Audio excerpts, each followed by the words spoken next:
Well, hello, builders of good. Thank you for joining us on the Build Good Fundraising podcast. Fundraising isn't easy, but it should be simple. So, on this show, we take the mystery out of raising money. Now, on every episode, we coach you to build your fundraising like a flywheel. And the flywheel has 5 parts. Number one is listening to your donors, both quantitative and qualitatively, engaging them one to one, one to few, one to many. Number three is asking the right people for the right things. Number four is celebrating every gift, thanking every gift at every level. Number five is reporting back in a responsive way, in a real-time way, so people know that they're making a difference. Now, if you master the 5 parts of the flywheel, your fundraising flywheel will start to spin more reliably with less effort on your part.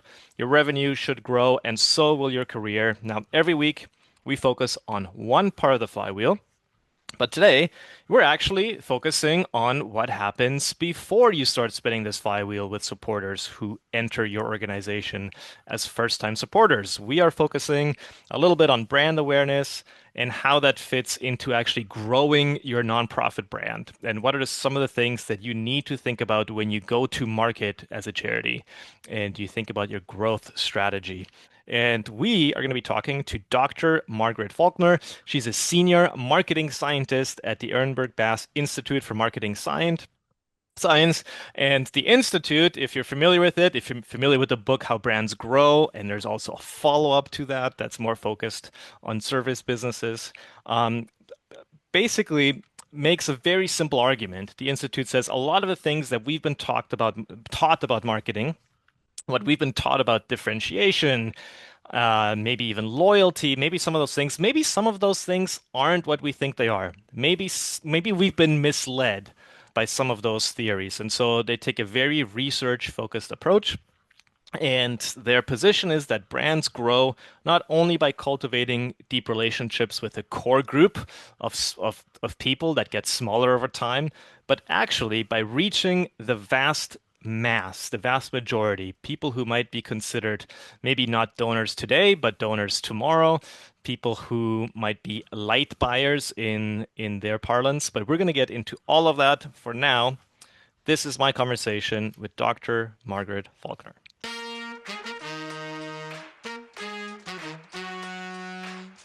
Margaret, thank you so much for coming on the podcast. Thank you for inviting me, Mike. Maybe we start a little bit with your background because people may not be used to the work of the Ehrenberg-Bass Institute. I think it's been a lot slower to catch on in the nonprofit sector for whatever reason. But maybe you can give us a bit of a background. What is the Institute? What sorts of things do you focus on? And what sort of research have you done? Yeah, thanks, Mike. Well, we've been around for decades, and our name, Ehrenberg-Bass Institute, comes from leaders that took a scientific marketing science-based approach. Andrew Ehrenberg, which if you ever look at our books or other work, you'll see is the name comes up time and time again, as well as colleagues such as Gerald Goodhart, who came up with things such as the Dirichlet model that gets applied. So I won't get too scientific, but then we've got Frank Bass, who people in America may be more aware of from his work in that area. So that name was to say that we're going to take an evidence-based approach to what we do, and has informed from the last couple of decades the continued work, and it's grown and grown in terms of size, the institute, and the model there is different to a normal university. So most people would think, oh, you're an academic, but we're much more informed because of our close relationship with industry. So the industry that are more, I suppose, aware of us and we work with might not be the not-for-profit sector brands, but the more and often blue chip commercial brands. So that's where, I suppose, in a way, our bread and butter, and we've got advisory boards from, America, the European, as well as Australasian. So we make sure we're independent, so no one is telling us what to do or what to find, and we're that objective, voice of, if something sounds too good to be true, we'll probably look at the research and go, does it sound like it's snake oil type of thing, or is there actually something to it and we need to change our thinking? Well, today what I'd like to do is I would like to get into some of the core findings that have come out of the Institute. out of the marketing science research that you've done, see if we can apply them to fundraising and to the nonprofit sector. And I know that you specialize in actually taking that research from some of those blue chip companies and Hmm. seeing, hey, does this apply in fundraising and in the charity sector? Is there an overlap or are there indeed some differences? I know you've done research on sort of new versus frequent donors, and maybe we start there a little bit. Now, a lot of us have maybe taken this position of indexing very heavily on donor retention. For a long time, the nonprofit sector actually did quite a poor job at donor retention, and we're looking at sort of our for-profit contemporaries, and we're saying, oh, they're investing actually a lot into keeping customers, and that's interesting. And so for the last 20 years, the sector as a whole has become very aware of fixing donor retention. Now, you talk about the balance between retention and actually acquisition. And, maybe we overcorrected as a sector by focusing on retention. Even me saying that is gonna probably draw some eyes from some people. So let's start there. How do you think about this equation between retention and acquisition? Yeah, and that, as you're correctly saying, was one of the reasons that had us starting to look at not-for-profits and that sector. And there was a lot of things that we thought we could test. So we did look at whether some of the basic law-like patterns apply, because there were some good reasons for why maybe they wouldn't. And so I think there's probably been a lot of assumptions, and this is to say it's not just not-for-profit marketers, but the commercial marketers as well. We sometimes do things because it's the way it's always been done, or intuitively it feels like it makes sense, but we're always saying, look at your data, and have a look at whether some of your assumptions hold. So we started with the thing of, let's see whether the law-like patterns would hold. And I was probably expecting, right, probably closer to 20 years ago, that maybe they wouldn't. But Okay. everything I find generally is saying in the whole, they do. And so, in some ways, that's a good thing because, hey, it might be challenging, but it's giving you benchmarks for you to be able to spot whether the deviation, like where something's going a bit different to what we expect. It helps you work out your strategies, as well as, obviously evaluation of those. And so, it's going to be tough to. The laws would say that acquisition is the vital part. So, loyalty and growing. By maybe you focus a little bit on retention or getting greater value out of people. What we generally see is that you'll get a lot of people in that are infrequent and probably lower value donors. And there'll be some people who are new that come in that might just give it just naturally at a higher frequency. They're much more engaged with that type of cause or what you're happening to do and offer that they really want to be involved in. But the majority of people are going to give once or twice. And I do feel like there has been a bit of a bent on really focusing on those heavier, more frequent people and maybe ignoring some of those people who are not there as often. Now, I wouldn't say that everyone sort of makes them feel guilty or they're not as committed, but you can actually not be a transactional person, but just a tradition of giving once a year, and that's fine. And you need to have in your base some people who are not the major donors, but are just going to be every maybe even 2 or 3 years. Remember, you do something, it reaches them, and that prompts them to respond. So if you're not sending out communication or you're not doing a more broader marketing approach, you're going to be forgotten by those people because they are infrequent. That means that all our memory structures will decay over time. So you've got to be Hmm. out there. So there's a couple of things. I wouldn't say you have to go to everybody in the population, and that's again where some people will get a bit of confusion. So if you're selling dog food, you don't want to, people who don't own a dog hopefully are not buying dog food, unless they're looking after another person's pet. But so the majority would be your market. Would be those people who own a dog. So for the charities or not-for-profits, it's those people who are potentially going to support that cause or the sector more broadly. So that's not everybody. We know that there's some people, no matter what you do, are just not going to give. And sometimes it's for their own personal reasons or just they don't have the resources to give to anybody else. So I think it's important to just really think about who is your market. And I did start with Professor Stern and Romanak and Rachel Kennedy as well. We were looking at things such as, did the laws apply in terms of some people only care about one sector? And so it might have been that you could segment into, the people who are after health or cancer related, those who are into animals, those who are into more social services. But what we found again is that the laws hold. So it's the bigger sectors and the bigger brands obviously will have, it's a statistical effect, slightly higher loyalty. So theoretically, you might have a very small sector or a very small brand and then think that they're doing such a fabulous thing that they can get higher loyalty than everybody else, maybe the bigger brands, but we don't see that. And that's called the double jeopardy pattern.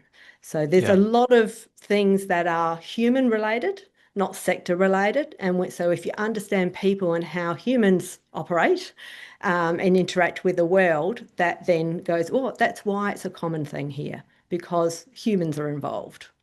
Yeah. You said a few things there that I want to drill Mhm. down a little bit further. Let's start here. You said in the balance between acquisition, which is finding a new donor, and retention, which is renewing a current donor either year over year or month after month or twice per year, whatever the frequency is. You said acquisition would be the more vital one. Can Mhm. you get a little bit more into why acquisition would be more vital than retention?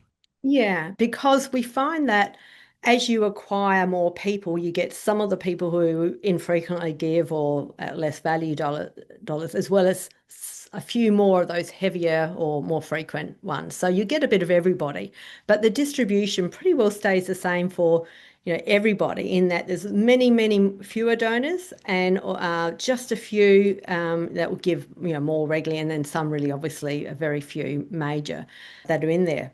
But what happens is if you don't acquire, like if you actually went, I can save a lot of money because I'm reaching people who are not responding and just focus on my current customer base, even if you're the best charity marketer out there, there's things going on in their lives, or they might die as well, that mean that they stop giving. And so you can't bank on those people to continue giving.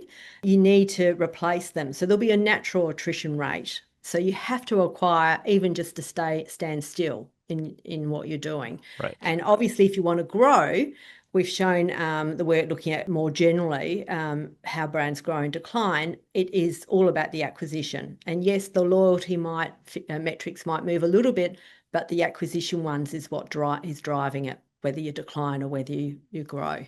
So you can't completely forget about acquisition. You might get away with it for a few years, but you'll see that you're slowly, killing off your Yeah. brand. Well, not for profit. Yeah, just from experience, we've seen that you can get away with it for about 2 years. And Mm, in fact, the first year, you're going to think you're doing all the right things. Your yeah. net revenue is going to be up because you're not spending on acquisition anymore. So there's actually going to be a little bit more money in the bank. And you're going to feel Mm. like, oh, that was the right call. Look at how much money we Mm-hmm. saved.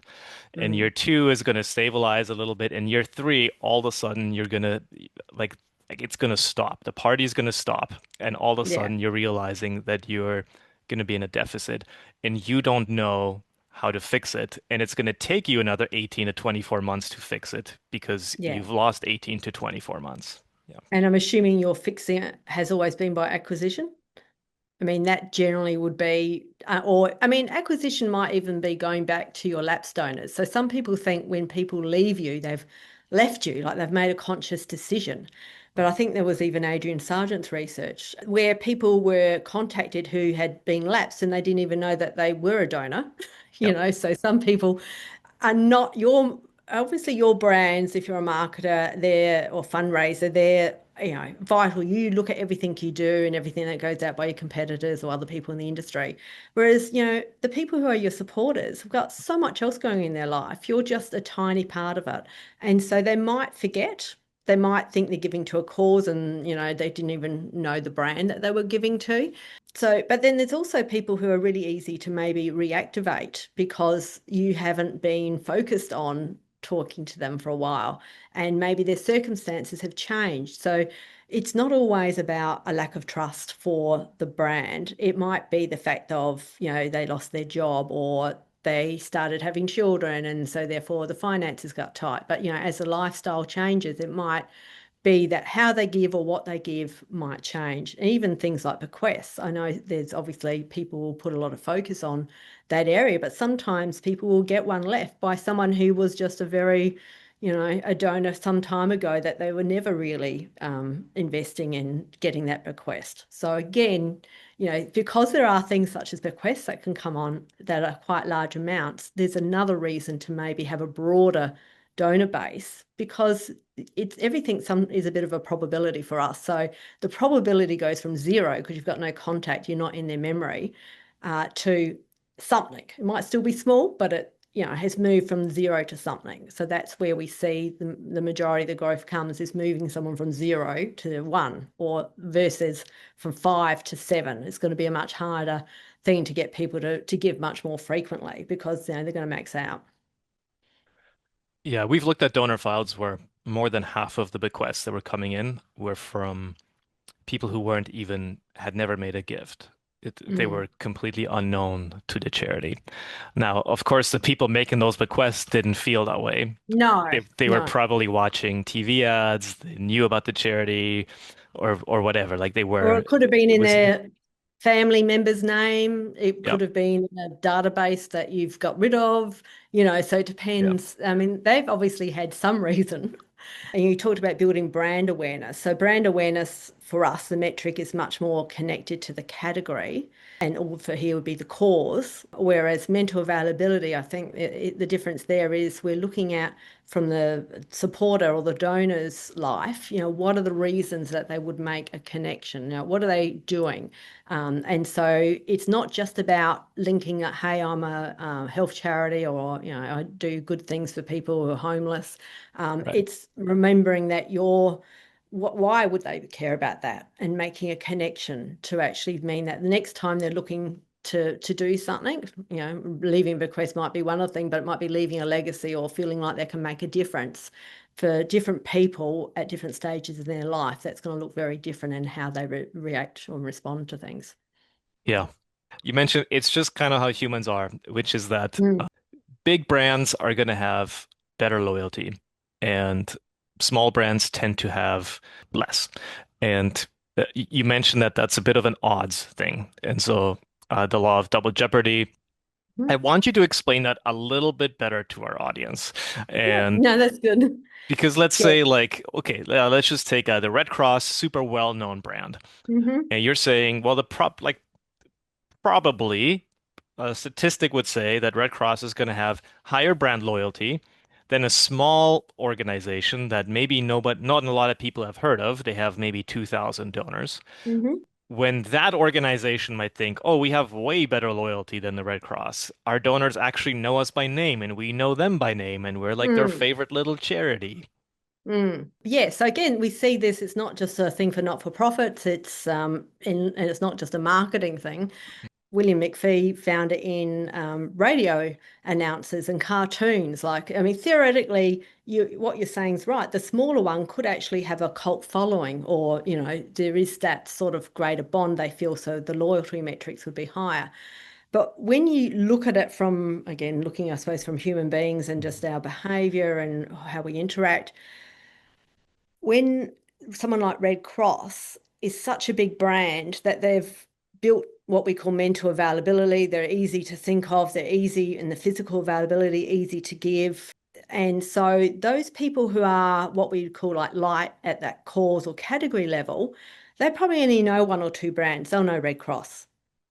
Whereas that really small one, to know about that one even exists, you're likely to be a much heavier category or cause, much more invested into this sector. So you're not only just going to know about that really small one, you know about Red Cross, you know about, all of the other big charities. So when it comes to giving and loyalty, it's split across not just, one or two brands, but it could be 5 brands or 10 brands. And so every time that they're deciding, back to our category entry points, the reason why they're going to give, it might vary for the small one. It might only have one or two ways to give or reasons why you would connect with. Whereas a Red Cross, there's lots of different ways that you could interact with it. Right. They make it really, really easy. And so the Red Cross has some of those people who support the smaller ones, but they also have a lot of those people who are very light category engagement and they just do Red Cross. So it's just that statistical effect Yep. that you're not having the same divided loyalty that the smaller ones find. Right. So let's say that we are smaller or medium-sized charity. We're not the Red Cross. Mhm. But Yeah. we don't have a tiny budget either. Like we have money to invest in marketing, we have money to invest in fundraising. Mhm.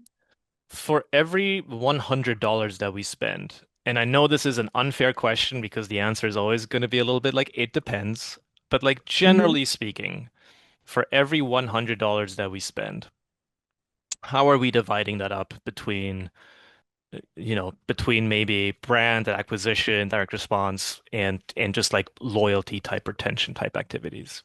Well, I would say I would heavily skew towards acquisition, but obviously you don't treat everyone the same. So it's not a one Right. size fits all in terms of how you communicate with people.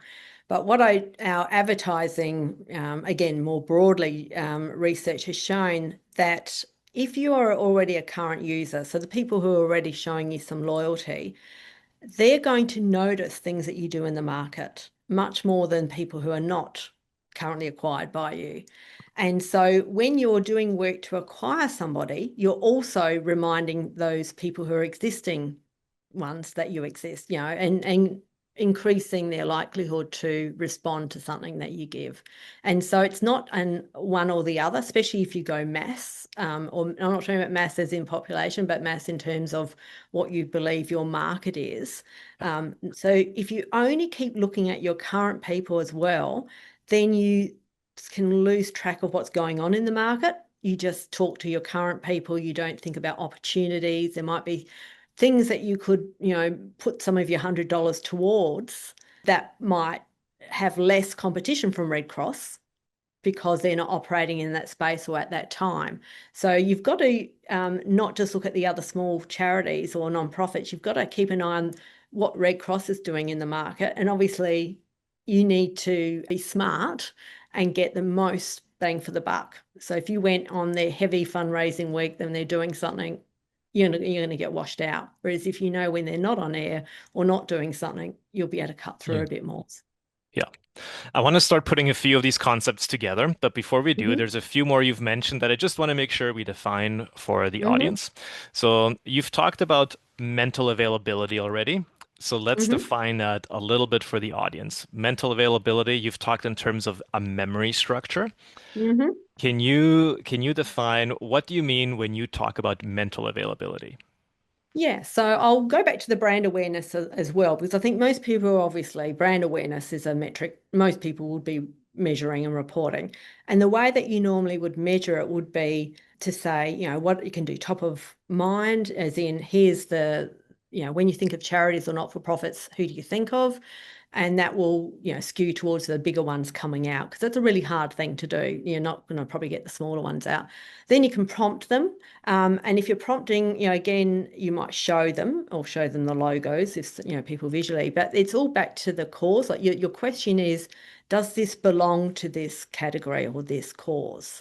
It's a member of it. And you go, well, that's really good. They know that we're part of this cause or category.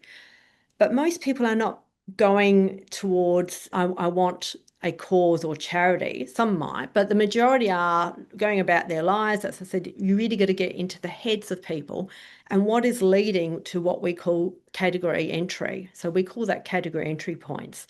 And that makes up part of mental availability. So it's looking at it not from the brand's perspective and what the brand is saying about itself and why it's so great, but thinking about how is the supporter or donor interacting with the category and what's just before they go into it, what's the transition, what are they doing? So it's not the completely new people. We're saying this happens every time someone comes back and gives to you again or supports you. And so there's three components to mental availability. And again, the How Brains Grow and the second one, How Brains Grow Part 2, goes into a bit more detail. So I'd say you'd need both if you want to get into these concepts a bit more. And so it's having the brand. So if we have our brain has, we use associated network theories. So I'm getting a bit academic, but I'll try and keep it as Sure. simple as I can because we won't have time for a whole lecture here. I've got a glass here and I'm thinking about I need a container for water. So in my brain, I might have, water and I need the glass to go together. So I need to make that link to I'm going to grab this glass and fill it with some water, and that's what I'm going to have in the podcast. So what we would do normally is you have maybe the cause in your brain, and then we're doing that link in brand awareness to the brand, Red Cross or one of the smaller ones. And the category entry points are building all the other networks to go, oh, I need to give something as a gift to someone who has everything. And so I know them really well. I know this is the charities that would mean something to them if I did in lieu of a gift. Here's a donation in your name. Or I want to do a fundraising event and be social and connect with more people. So here's all the brands that come to my attention, in brain, in your memory for that. So you would have one person will have different pathways and different nodes that might then elicit different brands. And so it's not just one question to measure and ask, such as brand awareness. It's thinking about, how do I actually, and it's not just having the one best category entry point. We have shown, and again, this is in the books, that having a wider, fresher network of these category entry points increases the odds for the next time someone enters that market into being a donor, you will have something there, increase the odds from 0 to something a bit more closer to 1, being the one that they think of. So mental availability needs to have really good branding. It needs to have a category entry point, and then it also needs to be that message with the branding, and the category entry point needs to reach the person. So the media choices come in there. How are you communicating? So if you're just communicating through your current donor base, then you're not going to be building mental availability with anyone but that current Right. donor base. And so it's thinking about, there's an analogy Professor Romanek has of the Olympics. The mental availability is all that work that you do to prepare someone to have a higher chance of thinking about you. Because especially if you're going down that acquisition path, not everyone's going to be in the market at that time, but we can use that communication to build mental availability and increase the odds for when they are in the market to be thinking about you as easily as possible. So to come to mind and to have you in the race, so to get you to be able to get Yeah. your invite to the Olympics. So mental availability is like in your memory, whether you realize it or not. You are starting to recognize me, slot me into a category. And when you think of that category, the brain recalls, the organization, the color, the logo, the association, hopefully in a positive way. Well, you might not even go to the category. And that's probably Yeah. why what we're trying to say is that it's that how easy it's the propensity. So the definition is the propensity to think of the brand. So how easy is it for you to think of the brand?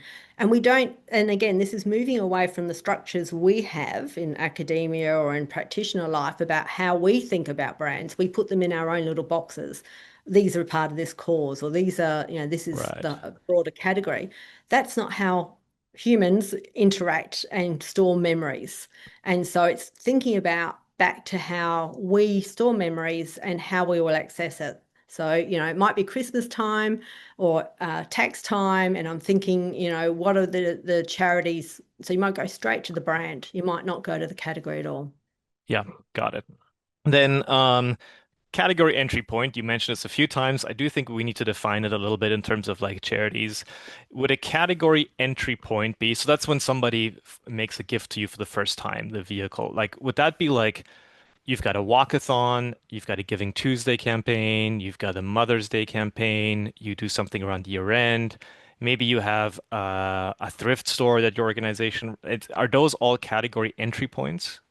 No, I'd say they're products. So we have mental availability and physical availability. So the physical availability is how easy is it to buy. So here would be how easy is to donate. So those things I think you listed are much more, do I have a way of interacting with your brand Okay. that meets my need? And so I might be, I want to get fit, or I'm about to turn, I don't know, about to turn 60, say, and I feel like doing a half marathon, which, believe me, it's not mine, but it might be, when people are, about to have a significant birthday or something, they might start going, I might want to trek the Himalayas. And then I would like to fundraise while I do that. And so it may come from them, typically, than it is from what something you're doing. But Right. they need to find that you have something that does that for them. And the other thing is, I think you said something about the category. It's the new people coming in. And that's one of the confusions, I think, by the term category entry point. People think it's the first time you enter.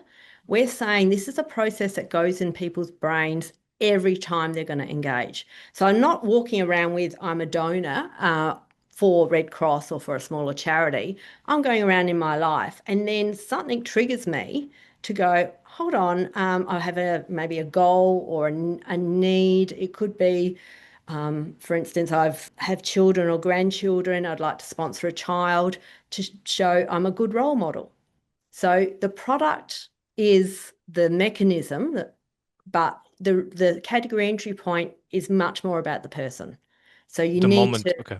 Yeah. and yeah, and that changes. So we have again research that where we look at category entry points, and it's a matter of what are all the possible ones, and then what are the most commonly used ones, and then you can map out, where are there room for us to, change some of our messaging to be much more about the person and what's going on in Yeah. their brain, and laying down some of the memories because they'll forget or that they don't have them if you're not saying it.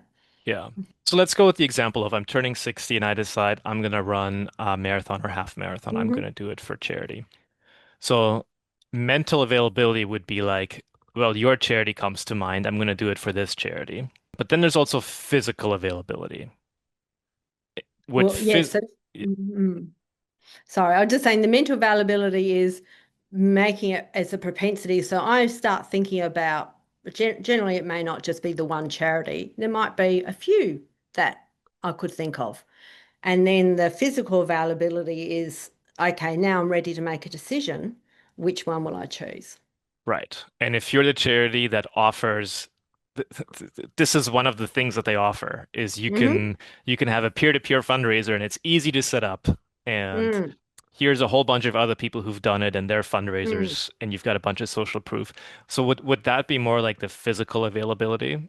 Yeah, that's more on that side of saying how easy is it to do, and also it might tap back into understanding the mental availability. I mean, these things don't always just operate, vastly separate gap. It might be very close together that you go, well, I'm going to make a decision right now versus I'm thinking about it from my 58th birthday and then I don't actually make the decision. So I start thinking about what do I need. And if your communication might be saying, hey, look, we've done this in the past, but we also have a bit of a life coach or as I said, if it was a goals happening, there might be Yeah. some extra things that you do. You might think of it as a fundraiser. It's all about what I need. I need them to raise a goal of X amount.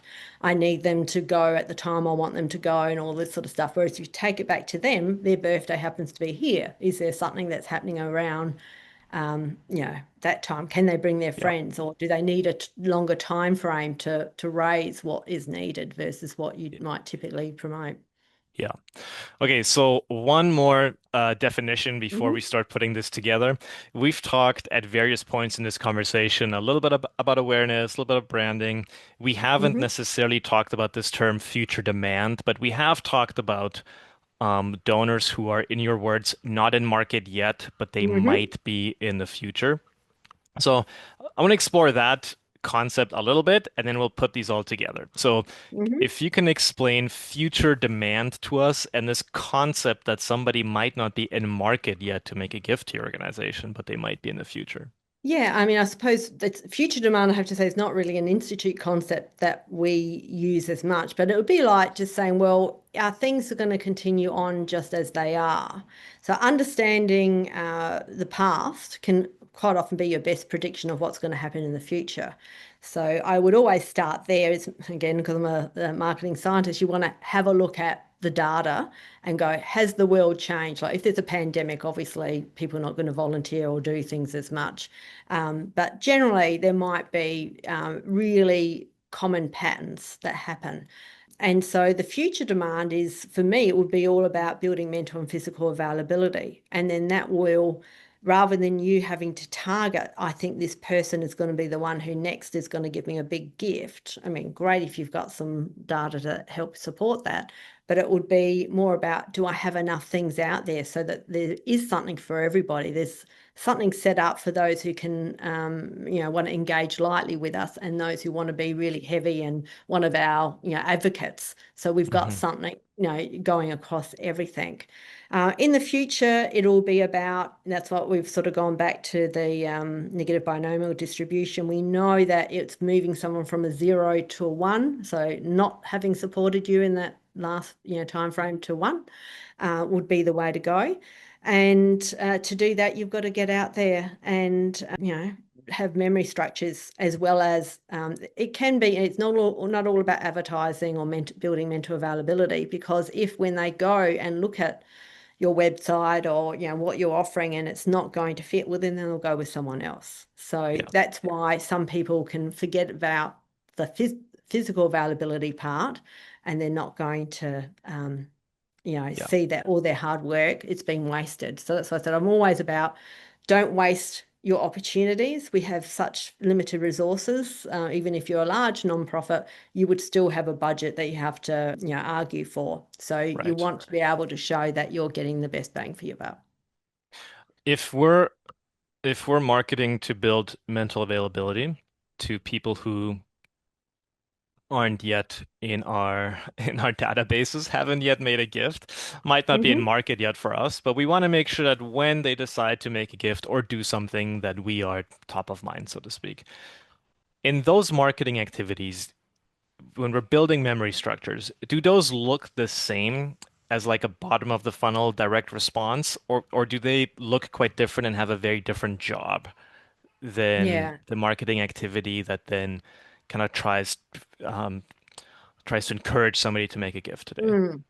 I would sort of say like if you're a new brand, like we do have a more research that talks about a two-phase approach. If you're like say a new brand entering the market, we know who buys new brands. So if it's likely going to be those heavier, as I talked about, the more people who donate to multiple charities, they're going to notice something new. So it's probably, going to extend the same way there in terms of whatever you do in the market. That's why I'm saying we've got research that shows that your current users are going to notice it.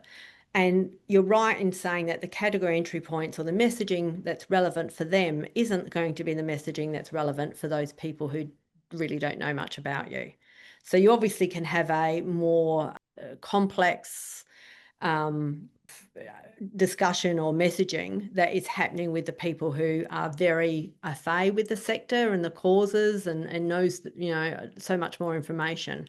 So it's again back to the memory structures, those people who are those heavier category, not just your brand, but you might have, they might be light to your brand, but really heavy at the category. They know a lot about it. So they might ask questions or need things that the people who are just come in when maybe there's a major media event that happens, and it might be a disaster, or like for us, bushfires or floods, or there's all these things going on. And these people may not donate or give at any other time, but that will go, look, I've just been touched by what I've seen in this Hmm. situation. And they'll give then, but then the disaster disappears from the media, and therefore their need to show that support also reduces. And so you have to be ready to go with messaging that relates to the different sort Okay. of groups. Yeah. So Okay. don't just have one message, is the other way of thinking about it. Some people just keep the same message going and think, again, one size fits all, but it's not going to.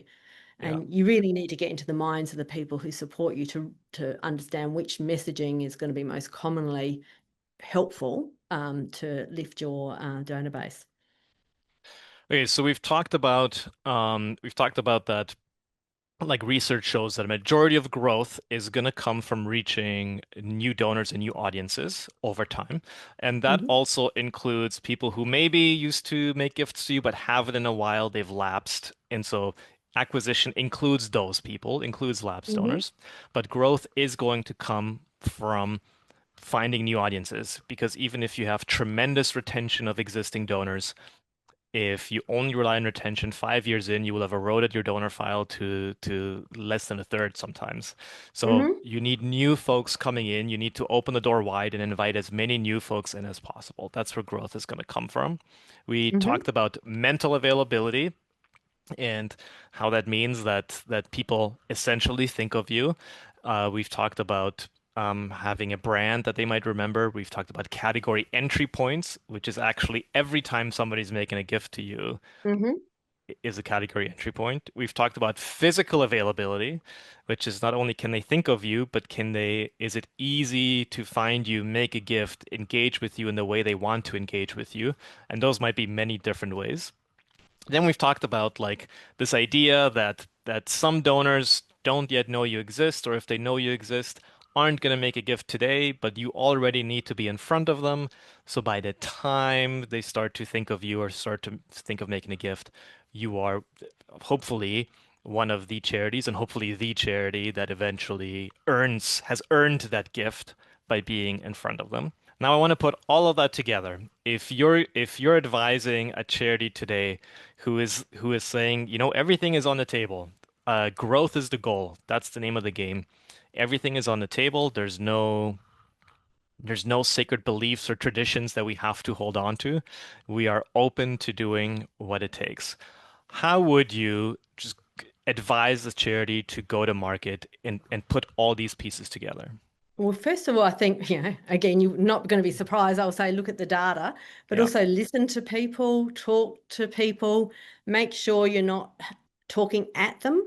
And I think that that's something that everyone worries about. Yeah, I want to say that I've been around for 100 years and I've done all this good work. But that's nice, but that's not going to be the category entry point messaging that's going to increase the mental availability. That might come down, sometimes we talk about the associations people have in their head. There might be a selection attribute. We'll go, if I come down between this one or that one, but that's not going to be helpful in terms of building mental availability. So maybe try and talk less about yourself, but more frame things into why would that be useful, relevant information for the donor.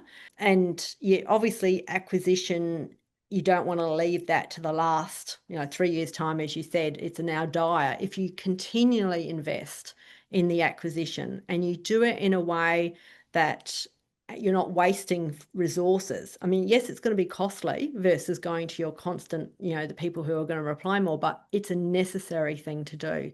So make sure that you're not wasting either end of the marketing communications you do. The other thing I forgot to sort of talk about was physical availability and online presence, because you may not have stores or branches and things, but you'll have an online presence. So for us, the online environment, which is where it's becoming, obviously over the years, much more important for you to have a really easy, streamlined online platform.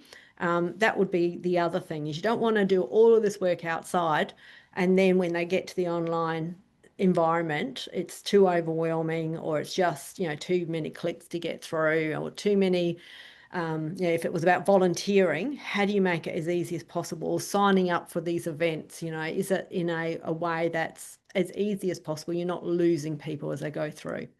When it comes to like new audience growth, acquisition, new audience growth and penetration, you said it's going to be costly. It's Mhm. also costly not to do it, of course. Exactly. Is this an always on thing or are No. we? No, okay. You have to, I mean, again, we had Alicia from our institute has done some stuff about tiny brands. So some people go, oh, but that's fine for your, large as I said, like blue chip type of brands. But it's the same principles apply to every brand. You just got to have, you obviously have a smaller resource bucket. And so if you actually followed the principles, you would see a better return. So obviously you can't maybe buy the TV ad or for the massa communication, but what can you do? You'll have a selection of things, whether there might be, I don't know, bus shelters or billboards or something like that. So where's the greatest reach that you can achieve for the media that you're using? And then the other thing is we want to not keep going preaching to the same people. Where's the next media choice that doesn't overlap with that first reach? Okay, so it might be a Okay. media mix that is helping you reach as many people in that market you can at least once. And this is where some other people try and do like 3 or 4 times each person. It's like, well, odds will go up if you've reached everybody once versus just a smaller number of people who divide their loyalty across other causes and other things in their lives. So Hmm. it's all about playing the odds and in giving yourself that chance to go from zero to something. So if I have my digital marketing hat on here, you're talking a little bit about like CPM, which is cost per thousand impressions. And you're Mm-hmm. saying if you've got a fixed budget, let's make r numbers really round. You've got $100 to spend on advertising. Maybe spend like where are you going to get the most reach? So let's say a bus Mm-hmm. shelter is going to reach the most people in your town that you can afford because you can't afford TV. Yes. But let's say a bus Mm-hmm. shelter. So you're going to spend $50 there, and then the remaining $50, don't spend it on reaching the same people who are waiting for the bus. So they saw it at the bus shelter. Don't buy the ad in the bus because those people already saw your ad outside the bus. Mm-hmm. Instead, I don't know, maybe put it into Facebook. So then Mm-hmm. where you're reaching other people who are not waiting for the bus and um you're getting, your next allocation, your next best CPM is there.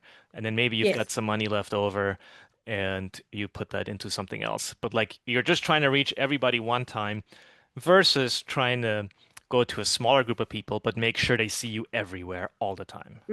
Yes. Yes. So that would give you best chance for acquisition and building your customer base. And yeah, so there's some, I mean, we've all probably seen it where people just keep inundating you. And I think maybe they've got a lot of money because that, have they reached me that many times because they've reached everyone that many times, or they're just targeting me? And really it's diminishing returns once I've got that message. And again, this is back to execution matters, creativity matters. Hmm. If you can actually, work with people who will do that cut through, because it is a competitive, cluttered environment, and you've got to think about that as well. What's your reach, but is also, are you cutting through in that environment?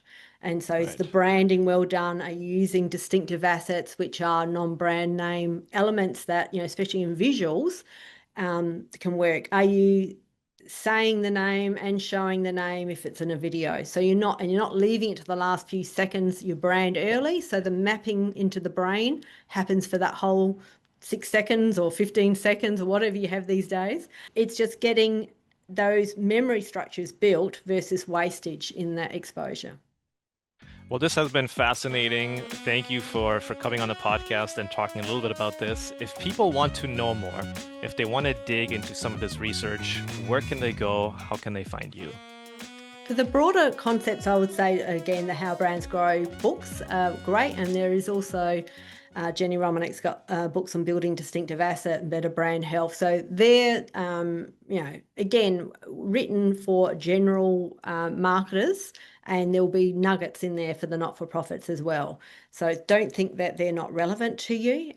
I've got obviously papers out as well, so in the academia space. But yeah, on LinkedIn, just reach out if there's something that you would like to know. I won't mention all the papers, but they're on my profile at the Adelaide University as well. Well, thank you very much. That is it for today. If you're listening to this podcast, you're my kind of people, I'm your kind of people. Just a reminder that if you get excited about these sorts of topics and you want to be in a room with other fundraising and marketing nerds and practitioners and thought leaders and academics, you can go to buildgoodsummit.com. We are meeting in downtown Toronto, May 13th to 14th. Thank you for hanging out with us. Thanks for the work you do. I'm your host, Mike Dirksen, cheering you on as you do good in the world.